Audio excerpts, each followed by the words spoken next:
안녕하세요. 반발한복덕방입니다. 구독과 좋아요, 알림 설정, 회원가입 부탁드리겠습니다. 미국 기준금리 오늘 새벽에 0.25% 전격적으로 인하를 했습니다. 근데 한 가지 변수가 생겼죠. 그건 내년 금리 인하 두 차례밖에 안 한다는 얘기입니다. 기존 네 차례였거든. 2025년 금리 인하 횟수 네 차례에서 두 차례로 반토막이 났는데요. 연준의 기본 입장은 내년도 2025년 경제가 너무나도 불확실하다라는 어떤 견해를 냈다는 얘기입니다. 연방공개시장위원회 FOMC 정례 회의에서 기준금리를 이제 상단 4.5%까지 조정을 한다고 밝혔는데요. 지금 연준이 가장 무서워하고 있는 게 이 인플레이션이죠. 최근 2년 내 가장 낮은 금리 수준이기는 하지만 이게 지금 2025년도 인플레이션 수준을 장담할 수 없는 게 트럼프 행정부가 출범하면서 미국 내 이 달러 통화량이 급증할 것을 지금 감안하고 있다는 얘기입니다. 연준이 공개한 이 점도표를 보시면 확실히 2025년도 4.5% 정도, 그러니까 두 차례 인하를 하면 지금 어느 정도 맞아 들어가는 수치죠. 근데 이 점도표라는 것도 좀 이상해. 그죠? 점점점점점점 찍어가지고 정말 국가의 가장 중요한 금융시장, 자본시장 모든 세계의 이목이 다 집중된 그런 어떤 표라고 할 수가 있는데 약간 좀 허접한 그런 느낌도 들고요. 수시로 변해. 이거는 기준금리 인하할 때마다 시장의 변동성 때문에 점도표 자체가 여기 찍었다 저기 찍었다 왔다리 갔다리 하는 그런 어떤 모습을 보여주고 있는데 점도표는 통계학에서 기본이 되죠. 그러니까 얼마든지 변화 가능성이 있다는 얘기입니다. 연준이 공개하고 있는 점도표의 이 단점이 뭐냐면 그만큼 시장에 혼선을 줄 수 있다는 얘기예요. 기존 5차례에서 또 4차례에서 2차례로 갈수록 이 점도표 금리 인하에 대한 어떤 전망들을 이 변화무쌍하게 만들어가고 있다는 것. 굉장한 시장에 혼선을 줄 수 있는 그런 단점이 있다는 얘기죠. 2025년 미국 경제 전망을 보면 경제 성장률은 2.1%에 비해서 물가 상승률이 2.5% 더 높아질 것으로 예상이 돼서 인플레가 수준이 더욱더 올라올 수 있을 가능성이 높고요. 실업률은 조금 낮춰지겠다라는 전망을 내놓고 있습니다. 이런 이유 때문에 기준금리는 했지만 매파적으로 금리를 운영하겠다라는 입장까지 내놨죠.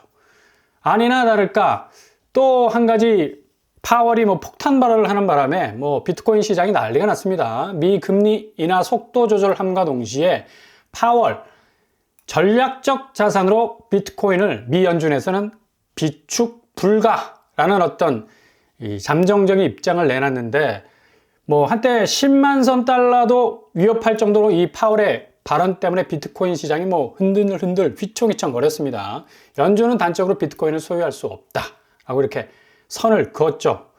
근데 위험자산에 속하는 이 가상자산, 앞으로 비트코인 전략준비금 도입에 대해서 상당히 부정적인 그런 입장을 취했기 때문에 그건 의회가 할 일이야 하고 이렇게 선을 다 그었죠, 파월이.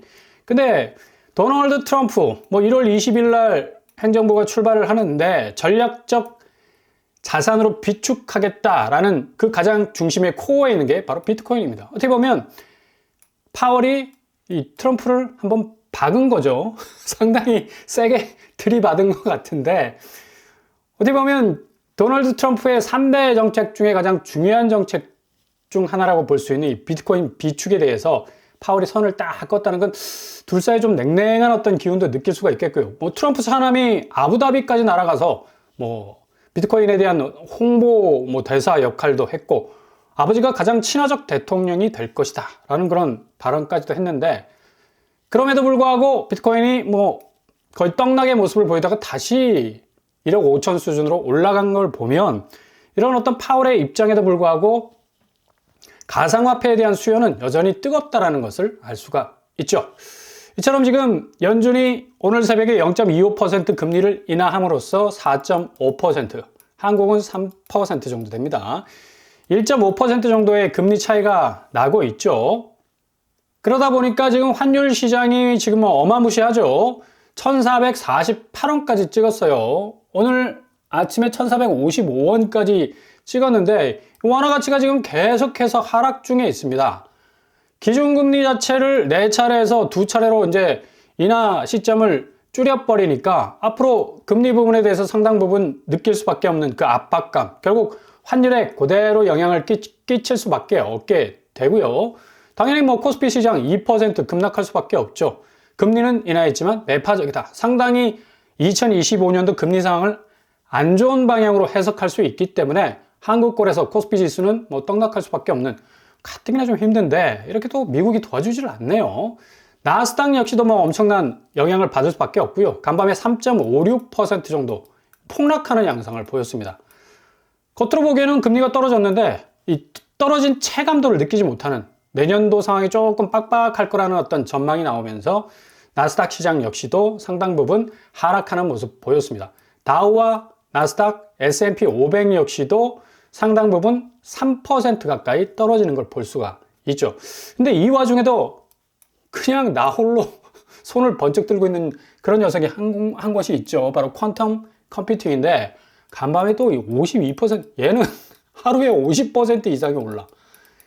야, 이거 어마무시하죠. 이 퀀텀이 뭐길래.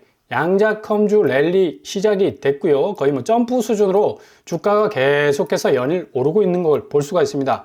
우리가 잘 알고 있는 마블 영화의 앤트맨 와스프 퀀텀 매니아, 이 퀀텀이라는 게 양자라는 뜻이죠. 멀티버스. 그러니까 컴퓨터가 연산을 하는데 이진법으로 머물지 않고 다양한 사고의 공간을 만들어내서 정확한 정답에 도출하게 되는, 어찌 보면 뭐 AI 반도체에 기반한 그런 기술이라고 할 수가 있는데 계속되는 어떤 강세장을 볼 것 같습니다. 반면에 한국장 코스피 지금 뭐 외국인이 벌써 1,300억 정도로 빠져나가고 있습니다. 뭐 주가가 떨어지니까 개미들이 좀 죽고 있는데 기관 역시도 지금 2,900억 정도 지금 빠져나가고 있고요. 지금 한국장에 있어서 가장 큰 문제점은 외자가 정말 거침없이 빠져나간다라는 것. 그러니 뭐 모든 지금 한국 종목, 대기업 종목들은 뭐 시프리등딩하게 그냥 그런 모습을 지니고 있는데 오늘 상당히 좀 어려운 그런 부대낌을 느낄 수 있을 정도로 주가 종목들이 상당 부분 하락할 가능성이 높다는 얘기입니다. 상황이 이렇게 되다 보니까 자본시장에 자본이 돌지를 않아. 돈이 돌지를 않으니까 이미 경매, 부동산 시장에서 뭐 속출할 수밖에 없죠. 기본적으로 금융시장에서 자금이 말라버리면 부동산 시장 뭐 고스란히 영향을 받을 수밖에 없는데, 이게 또 의외로 강남 상구에서 고가 매물이 경매로 많이 쏟아진다는 얘기입니다. 13만 건에 육박하고 있는데 11년 만에 최대라는 얘기죠. 그만큼 고가 아파트를 가지고 있다는 얘기는 현금 박치기 해가지고 그걸 뭐 완전히 자기 자산으로 소유하는 사람도 있겠지만 대부분 대출 땡겨가지고 억지로 그 가치를 지금 이어왔거든. 근데 지금 자금 순환이 제대로 되지 않으니까 강남, 송파, 서초 이미 경매 건수가 뭐 13만 건에 육박하듯이 엄청난 경매 물건이 쏟아져 나오고 있습니다. 송파구 계속적으로 상승하는 추세. 강남구도 마찬가지죠. 서초구도 마찬가지. 이게 아파트 가치가 올라가는 게 아니라 아파트 가치가 떨어지니까 경매 건수가 올라간다는 수치입니다. 결국 집주인들이 뭐 경매 당하지 않기 위해서 전세가를 급속도로 낮추고 있죠. 강남구만 봐도 뭐 타워팰리스 14억 이상 떨어지고 있고 도곡 렉슬 9억 이상 떨어지고 있습니다. 이처럼 초고가 아파트들이 이 전세 매물 내놓으면서 집주인들이 너도 나도 할 것 없이 세입자 빨리빨리 들이게 해서 자금에 좀 돌아가게 하기 위해서 출혈 경쟁적으로 이렇게 전세가를 계속해서 낮추고 있습니다. 무주택자 입장에서는 이게 틈새가 또 될 수가 있겠고요. 서울 전역에서도 매매가 계속해서 하락하는, 이제는 일주일 단위에서 5억 이상 하락하는 것이 눈에 띄고 있습니다. 급급매로 나오는 곳들, 서초구 삼풍 5억 1천만 원 지금 하락하고 있고요. 서대문구 DMC 파크 휴자 2단지 2억 9천 정도 하락하고 있습니다. 길동 우성 2억 7천 정도 하락하고 있고요. 강동구, 서대문구, 금천구, 성북구 할 것 없이 전방위적으로 하락 속도가 계속해서 그 파일을 넓혀가고 있는 걸 볼 수가 있죠. 경기도 마찬가지고요. 경기도도 일주일 단위인데도 거의 4억 이상 떨어지는 곳 많고요. 지축역, 북한산 유보라 4억 이상 하락하고 있습니다. 12억에서 8억까지 지금 떨어지고 있네요.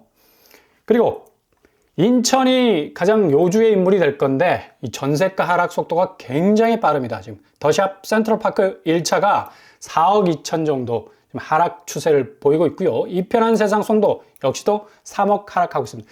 대체로 한 30% 이상 하락 추이를 보이고 있는데 인천이 정말 하락장의 가장 중심이 될 수 있을 가능성 아주 높겠습니다. 이 와중에 시중은행이 요즘에 코픽스 금리 내려간다고 해서 주담대 변동금리 소폭 내린다 해서 코픽스가 0.02% 눈꽃만큼 내려갔거든요. 요거 내려간 만큼 주담대 살짝 내린다 하지만 체감적으로 느껴지는 이 주담대 금리의 그 압박감은 결코 해소가 될 수가 없습니다. 그래서 자칫 오판하시면 고점에 다시 금리를 물릴 수 있는 그런 위험성이 있기 때문에 차분하게 들여다보셔야 된다는 얘기죠. 초반에 말씀드린 대로 미국 금리 0.25% 인하를 했지만 당초 4차례에서 2차례 반토막이 났어요. 2차례밖에 2025년에 금리를 2차례밖에 인하하지 않겠다라는, 어떻게 보면 상당 부분 금리는 2025년 다시 요동칠 가능성 많다는 얘기입니다. 물레방입니다.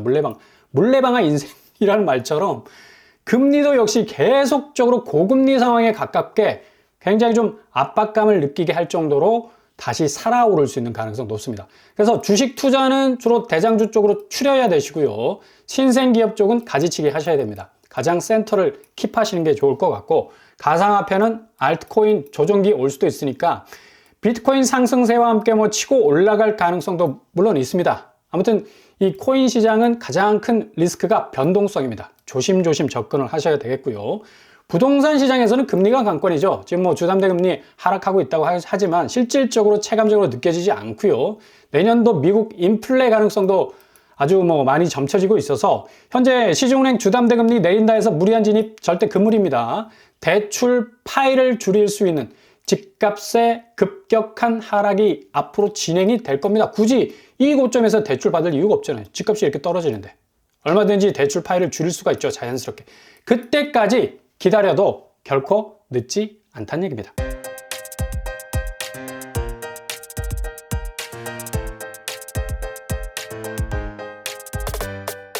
오늘의 부동산 캐리커처. 오늘 새벽에 미국이 기준금리 인하 0.25% 했습니다. 근데 매파적인 인하죠.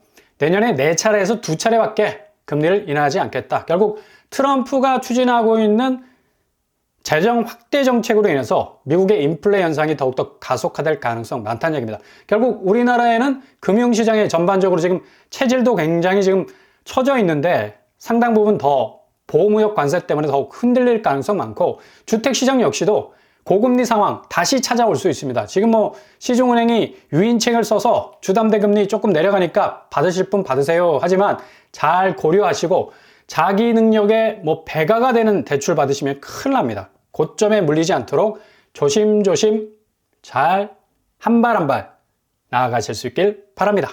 오늘도 응원합니다. 항상 여러분의 길이 꽃길만 되실 수 있길 바랍니다. 이상은 오빤브라 한박독방을 마치겠습니다. 구독과 좋아요 부탁드립니다. 감사합니다.